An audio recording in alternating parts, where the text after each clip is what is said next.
ভাই আপনি কমেডি আসছেন কতদিন ধরে? 3 মাস প্লাস। আপনার কত টাকা খরচ হয়েছে?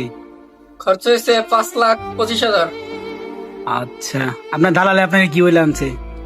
ভাই সে তো বলছিল মাসে 75,000 টাকা কামামু, 10,000 টাকা খরচ যাইবে, 50, 55, 60,000 টাকা দেশে পাঠামু। কিন্তু এখন দেখতাছি যে তার কোনোটাই মিল নাই। কাগজ বলছিল 1 বছরের দিব, আর তারপরে বলছে 9 মাস, এখন শুনতেছি 6 মাস, তাও হইতেছে না। এখন দেখা গেছে তার কাছে কাগজ চাইলে বলে আজকে না কালকে, কালকে না পরশু দিন, এরকম করতে করতে তো 3 মাস হয়ে গেল।